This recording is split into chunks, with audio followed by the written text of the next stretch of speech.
Olá! No vídeo de hoje a gente vai dar sequência aí a pensar as influências no desenvolvimento e no comportamento infantil, adolescente e mesmo adulto. A gente trouxe anteriormente a discussão das influências internas no desenvolvimento e nesse momento eu vou trazer algumas questões sobre as influências externas.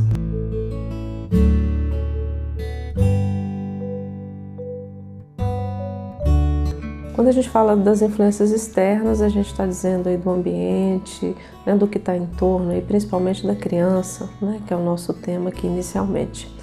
Quando a gente fala aí dessas influências, a gente está num contínuo de pensar influências que são mais pontuais, mais contextualizadas no ambiente familiar, e depois a gente entendendo que essas influências elas vão se ampliando quando a criança sai de casa, vai para a escola e de uma certa forma começa a ser inserida num contexto mais social, que a gente vai aqui chamar de cultura.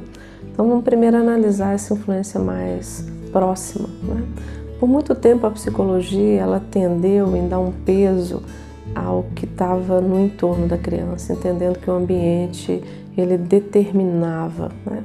Então a análise aí que a psicologia fazia para tentar localizar as causas, né, o que justificaria as dificuldades apresentadas pela criança ou mesmo pelo adolescente, ela era muito restrita, né? Entendia-se que algo no ambiente familiar pudesse estar aí de uma certa forma explicando.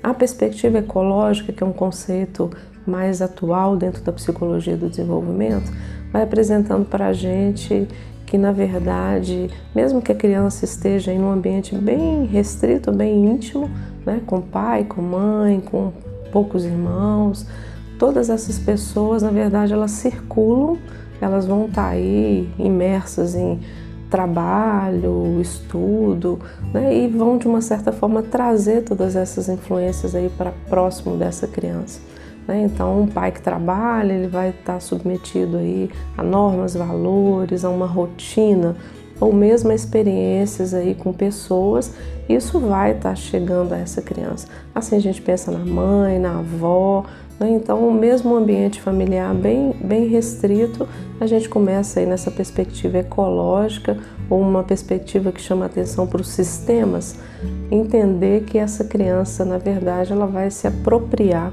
né, de todas essas influências aí apresentadas por essas pessoas. Quando essa criança sai, obviamente, aí ela mesma vai se apropriando, né? Então, rapidamente essa criança vai sair desse contexto familiar e vai ser inserida na escola.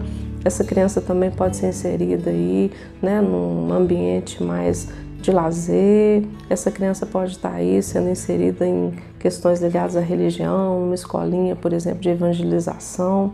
Então toda essa circulação, ela traz essa lógica mesmo, né, de que cada sistema ele vai ter influências, ele vai beneficiar provavelmente esse desenvolvimento, potencializando mesmo, né, porque a criança ela vai estar aí saindo de normas, regras e valores que são da sua família para uma escola, por exemplo, onde pessoas são diferentes, normas são diferentes, e essa criança vai ter que se adaptar, ela vai ter que, de uma certa forma, responder isso tudo. E assim, cada outro sistema que ela estiver circulando. Então, a perspectiva ecológica, ela amplia, né, o olhar aí da psicologia e dos estudiosos mesmo, né, do desenvolvimento para outros elementos, para outros fatores aí que certamente vão impactar, vão chegar ao desenvolvimento infantil.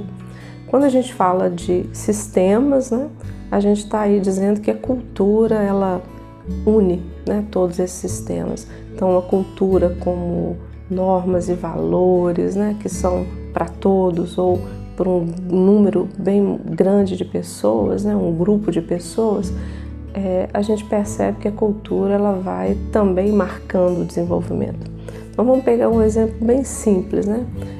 A gente sabe que a criança ao nascer ela tem aí algumas semanas para organizar o padrão de sono, né? Então a criança acorda a cada 2 horas para se alimentar, né? Então, e ela vai fazendo isso por um tempo, né? Então até que ela fique 4 horas, 6 horas, né, dormindo, que seria um padrão ideal de sono, vai demorar algum tempo.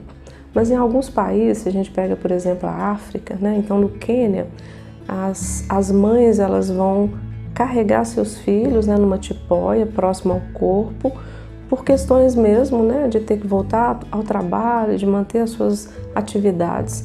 E aí a gente percebe então que os bebês no Quênia, eles vão demorar muito mais a estabelecer o padrão de sono, né? Então vai ter uma oferta de alimentos aí à medida que a criança demanda e deseja. Então assim a gente percebe que cultura, que valores, eles vão também começar a trazer características diferentes aí, né? E aí quando a gente fala de cultura também, a gente está dizendo, né, das influências que vão chegar principalmente à adolescência, né, e que vão assentando lugar no desenvolvimento. Para a gente poder equilibrar, né, as influências internas, as influências externas, nessa lógica mesmo de sempre havendo uma interação, os profissionais ainda vão trazer a importância de dois conceitos, que é o conceito de resiliência e o conceito de vulnerabilidade. Quando a gente pensa aí que o organismo humano, né, ao nascer, é um organismo extremamente frágil, a gente já está então entendendo que a vulnerabilidade tem lugar. Uma vulnerabilidade que requer assistência, auxílio, cuidado, mas a gente pode também estender essa ideia de vulnerabilidade pensando que essa criança pode também trazer, né, na herança aí, ou mesmo em questões, né, da concepção, patologias, heranças, por exemplo, ligadas ao alcoolismo materno ou paterno, né? Então, pode ser uma vulnerabilidade que a gente vai estar chamando de interna, mas a gente também encontra vulnerabilidades que são externas, né? Então, uma criança que nasce, né, de uma história de pais que são moradores de rua, né? Então, a gente vai aí, de uma certa forma, prever as dificuldades que esse desenvolvimento vai se deparar. Mas para contrabalancear, né, a gente vai ter o conceito de resiliência. Então os autores eles vão chamar a atenção para algo que é da nossa espécie, né, que é da natureza humana, dar conta de superar, dar conta aí de transpor, né, obstáculos que a princípio são muito difíceis, né? Então a gente pode pegar aí a resiliência nos exemplos de crianças que vão nascer sem membros, né, sem braços, sem pernas. E nem por isso essas crianças vão deixar de ter acesso a várias das experiências, que a princípio a gente poderia olhar, né, para esse desenvolvimento e já estabelecer limites, né? Então a resiliência ela vem para contrabalancear. A vulnerabilidade ela vai se apresentar em vários pontos, mas o nosso desenvolvimento ele tem potencialidades, ele tem possibilidades, né, de superação. E a gente encontra resiliência em situações da vulnerabilidade, por exemplo, social, econômica, né? A gente encontra resiliência nas dificuldades que a criança pode, de uma certa forma, herdar, né? Dificuldades ligadas à matemática ou, né, à aquisição da leitura e da escrita, né? Então, assim, a gente encontra aí o desenvolvimento humano num processo sempre de interação e balanceado, né? Lembrando aí que assim a gente não vai dizer, né, que uma criança vai ter esse tipo de característica ou vai se desenvolver assim. Portanto, a partir dessas influências que são internas, e nesse momento aqui a gente discutiu, né, com mais ênfase as influências externas, o desenvolvimento ele vai ser sempre algo inédito, né, vai ser sempre algo surpreendente, né, dependendo sempre aí, né, da interação, do ambiente, da riqueza que vai ser oferecida às crianças que chegam.